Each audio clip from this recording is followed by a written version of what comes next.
My best friend claims she hooked up with my boyfriend while blackout drunk, but he says it was all part of a proposal plan she ruined, and now I have no idea who to believe. I've been best friends with Becca since 2010, we were college roommates, and then after we graduated we still lived together up until I moved in with my boyfriend Nate in 2019. One thing about Becca is that she's always had a drinking problem for as long as I've known her, and she's done stuff while drunk that has sometimes caused problems in our friendship. She does try to stay sober, but every few years something will happen to make her start drinking again, which is what happened earlier this summer. So last Saturday Becca called me because she was drunk somewhere and needed a ride home. I couldn't go pick her up because I had the flu and I was on cold medicine, so Nate went to get her instead. A couple of days after that I started noticing that Nate was being weird with his phone. Normally he leaves it out on the coffee table if we're watching TV or whatever, but he started putting it face down so I couldn't see what notifications he was getting. My first thought was that he was trying to plan a surprise, and because of the timing, I thought that maybe Becca was helping him. Yesterday I saw Becca and I told her that Nate was being sneaky all of a sudden, and I asked her if he said anything about maybe proposing soon. She asked me if I looked through his phone and I said no. Becca started crying and told me that she and Nate hooked up in his car the night that he came to pick her up. Her excuse was that she was really drunk and didn't fully know what she was doing. She said she'd been texting him since, telling him that he needed to tell me what happened or else she was going to. I asked Becca to show me the texts, but they were all in the app Signal, which deletes messages after a day, so all I could see was that she and Nate had a chat thread but nothing that they said. I told her to text Nate in front of me so I could see what he said and she did, but we got no read receipt and so no response at all, so it didn't prove anything. I asked Becca if she was sure she wasn't so drunk that she maybe imagined it or thought a dream was real, and she absolutely lost her crap on me and said that she knows that she's horrible when she drinks but that she's not freaking delusional and she doesn't make shit up. She said that I could believe her or not and it's my choice, but she was telling me the truth. I said I needed to go home and talk to Nate. So when I got home I confronted Nate with what Becca had said, and he acted shocked and denied that anything like that had happened at all and said he didn't know why she'd think so or say so. He said that he had just given Becca a ride home and the only thing that happened was that they talked about how he and I had been together for a long time and how we should get married already. He admitted they were talking on Signal the next couple of days, but he said that it was about exactly what I thought, that he was asking her about engagement rings and what kind of proposal I would want. Nate replied to Becca's message from before asking her if she made up a story about them hooking up to not ruin the surprise about his proposal, and she texted him back that there was no proposal and to stop playing dumb. So then Nate called her pretending like I wasn't in the room and told her that she needed to stop whatever she was trying to do, because we were on the verge of breaking up and he'd rather just have the surprise be ruined, but Becca just kept telling Nate to stop lying until he got angry and hung up on her. I really didn't know what to think and I still don't. Right now Nate is really upset and not really talking to me much. He says that it's bad enough that Becca acted insane and ruined his plan to propose, but it's even worse that I believed her lies even a little and would think that he would ever cheat on me. Becca texted me saying she was sorry, but otherwise I haven't talked to her either. I don't want to think that Nate would cheat on me or that he'd take advantage of Becca if she was that drunk, but I feel like I can't be 100% sure because I've known Becca for 13 years, and I also just can't believe that she'd lie to me about something this important. And I know that she does have a drinking problem, so I can believe that she'd sleep with my boyfriend if she was drunk out of her head. She's done some pretty awful things in the past when she's been drunk. I don't want to wrongly accuse Nate of something he didn't do, but I don't want to be an idiot either. Relevant comments. Someone asks what OP wants help with. Sleuthing ideas. Who is more believable? Revenge, etc. OP. I think what I initially wanted was just a sounding board for who sounded more believable. But someone gave me the tip that you actually can recover messages from Signal, so when I have a chance later tonight I'm going to try to do that to see if I can get some actual proof of what happened. But so far I haven't talked to anyone else about this though. I really just don't want to spread around what did or didn't happen to the rest of my friends or family without actually knowing for sure. Commenter number 2. What else has Becca done to you while drunk? OP. So in the past when she's been drunk, Becca's blacked out and started fights with me or other people. She'll say really out of line insulting things. She's kicked people out of our apartment because she didn't remember inviting them in. She's accused me of stealing clothes from her because I was wearing an outfit that looked like something that she also owned, that kind of thing. She's never hooked up with anyone that I was dating, but she's definitely hooked up with guys that she knew I was interested in. Commenter number 3. Who has the greater motivation to lie here, Nate or Becca? OP. Becca did have a big problem with Nate when we first got together, and she was really upset when I moved out of our apartment to move in with him. I could see her still being angry about it or still not liking him but just not saying anything. From what Nate said, they weren't making the plans on Saturday, but Becca brought up that it's been 7 years and asked why we're not married yet, and then the day after he asked her about rings. Commenter number 4. What is her reason for not liking him? OP. So at the time she was in one of her longest stretches of being sober and she said that I was abandoning her for some guy when she needed my support the most.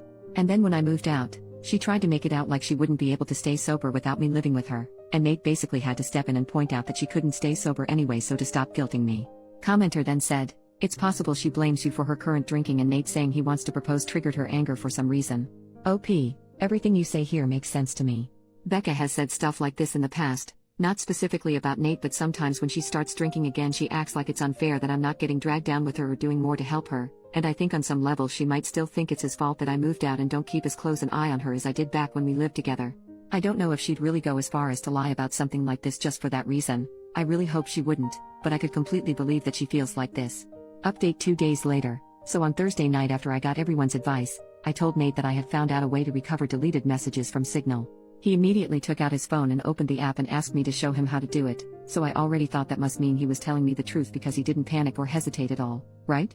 Which was good because when I tried to download Signal on my old phone it turned out that it's too old to support the current version of the app, so it wouldn't work. Nate then asked me if we were going to have to go out and buy a new phone for me to believe that he was telling me the truth, and he said that he was willing to do it if that's what it would take. I told Nate it wasn't that I didn't believe him, I just wanted to have some proof because I just couldn't understand why Becca would lie about it.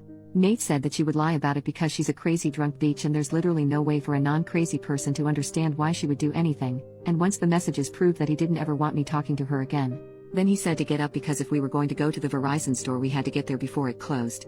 By then I completely believed Nate anyway, so I told him we didn't have to go anywhere or get a new phone and that I believed him and I knew he didn't cheat on me and that he would never do that. Nate said that he would hope I know that and that he didn't understand why I didn't take his word for it in the first place.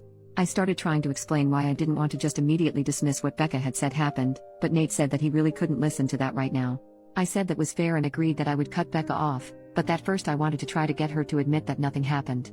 Nate said fine, but to call her with my phone on speaker because he thought he also deserved to hear her admit that she was lying. So I called Becca and I said the same thing to her that I said to Nate, that I figured out how to recover deleted messages on Signal.